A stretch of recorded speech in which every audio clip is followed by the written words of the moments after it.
بسم اللہ الرحمن الرحیم۔ آج جو حدیث پاک ہے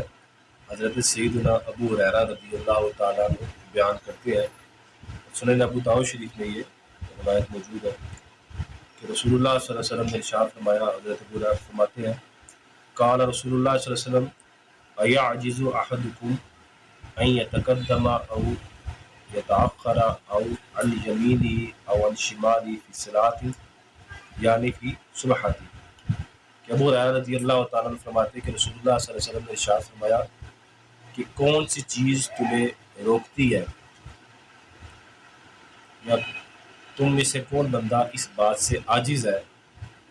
کہ فرض نماز پڑھنے کے بعد وہ نوافل یا آگے پڑھے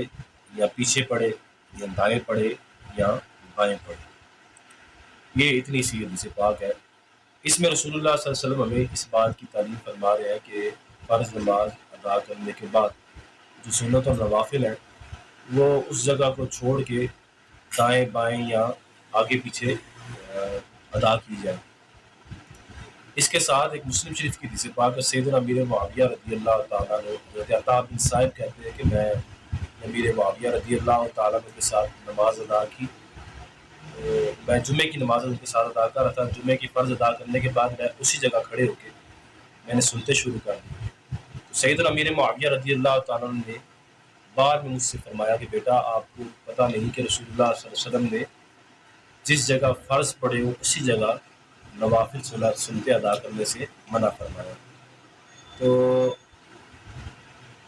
سیدنا امیر معاویہ رضی اللہ تعالیٰ عنہ نے فرمایا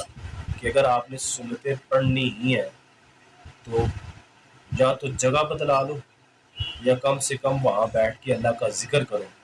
اور ذکر کرنے کے بعد پھر آپ اس مقام پر سنتیں ادا کر سکتے ہیں۔ حضرات ذی وقار یاد رکھیں کہ اس حدیث سے ہمیں یہ پتہ چلتا ہے کہ جس جگہ پر فرض نماز ادا کی جائے تو اس سنتے اور نوافل اس جگہ سے ہٹ کے دوسری جگہ پر سنتیں اور نوافل ادا کرنی چاہیے، یا کم سے کم وہاں اتنی دیر بیٹھ کے اللہ تعالیٰ کا ذکر کر لینا چاہیے جس میں سنتے نوافل اور فرض کے درمیان فرق ہو سکے۔ اب اس میں حکمت کیا ہے؟ محدثین نے یہ کہا ہے کہ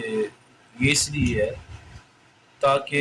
رسول اللہ صلی اللہ علیہ وسلم کی دیگر جو احادیث ہیں ان سے پتہ یہ چلتا ہے کہ نبی علیہ السلام نے یہ فرمایا کہ جو انسان جس جگہ سجدہ کرتا ہے کل بروز قیامت وہ جگہ اس کے لیے گواہی دے گی۔ تو اس میں ہو سکتا ہے محدثین نے فرمایا ایک حکمت یہ ہو کہ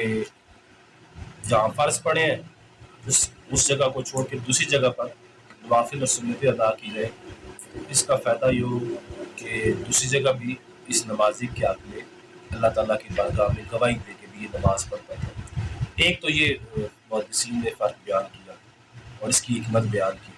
لیکن اس کی اصل حکمت کیا ہے وہ اللہ اس کا رسول ہی بہتر جانتے ہیں۔ اس لیے ہمیں یہی کرنا چاہیے کہ فرض ادا کرنے کے بعد اگر اسی جگہ سنتے پڑھنی ہے تو پہلے بیٹھ کے اللہ کا ذکر کر لیں، اور اگر ذکر نہیں